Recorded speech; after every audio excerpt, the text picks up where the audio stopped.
산모 몸에서 릴렉틴이라는 호르몬이 분비되잖아요. 관절의 결합을 느슨하게 해서 출산 잘하게 도와줬어요. 출산 잘했는데 그 다음에 붙이는 호르몬은 나오질 않아요. 출산 후에 제대로 조리가 되지 않으면 골반이 실제로 넓어지는 일이 발생돼요. 어느 날 아는 한의사가 생겼다. 안녕하세요, 아는 한의사 지한입니다. 여성분들 아기 낳고 나면은 생리통이 없어진더라, 이런 얘기 좀 들어보셨죠? 이 밖에도 생리주기 불규칙한 사람이 애 낳더니 정상으로 됐어요. 이런 출산과 생리에 관한 썰들 많이 좀 들어보셨을 거예요. 오늘은 이 출산과 생리에 관한 속설들 명쾌하게 정리해 드릴게요.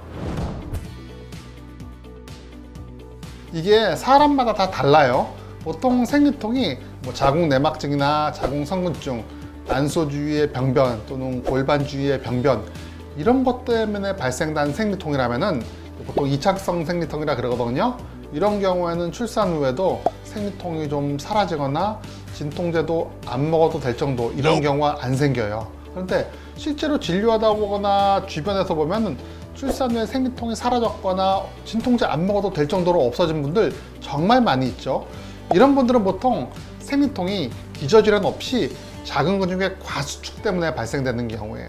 예전에 생리가 발생되는 기전을 설명하면서 보통의 생리통은 1차성이고 생리 시작할 때 프로스타글란딘이 분비가 되면 합성되면서 작은 근육을 수축시켜서 자궁 내막이 탈락되면 그때 생리통이 발생된다 그랬잖아요.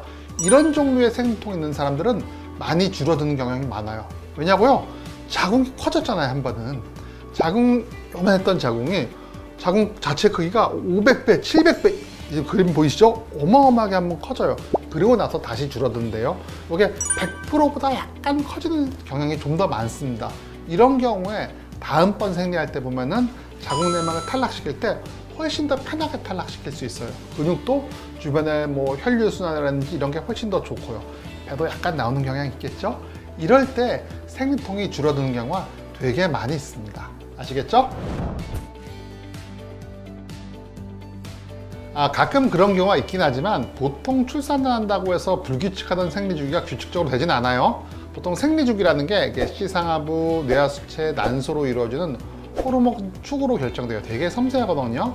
그냥 생리주기가 많이 불규칙하지 않으신 분들, 35일, 40일 요 근처에서 28일에서 40일 요 근처 사이에 계신 분들은 출산 후에 30일 근처로 되는 경우 종종 보이긴 합니다.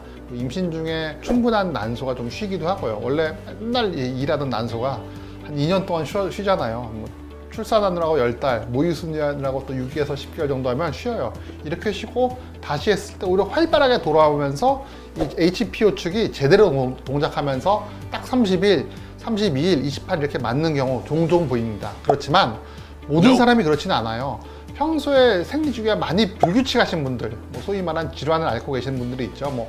다낭성 난소증후군 이렇게 앓고 계신 분들은 임신과 출산을 했다고 해서 이 호르몬 축이 쉽게 바뀌진 않아요. 열경이 규칙적으로 진행되지도 않고요. 오히려 늦춰지는 경우도 있어요. 심지어 나는 원장님, 넌 다낭성 난소증후군도 아니고 이것도 아니고 저것도 아니고 아무것도 아니었는데 아기 출산하고 났더니 생리주기가 오히려 불규칙해요. 이런 분도 종종 있습니다. 이런 분들의 특징이 있는데요. 보통 약간 노산입니다. 첫째 출산이 고령 임신이라 그래서 35 넘어서 출산하게 되는 경우엔 기혈이 좀 많이 손상되고 출산 과정에서 되게 많이 힘들어 하더라고요. 이런 경우에 AMH 수치가 좀 더 많이, 출산하고 난데도 되게 많이 떨어지는 경우가 보이고요.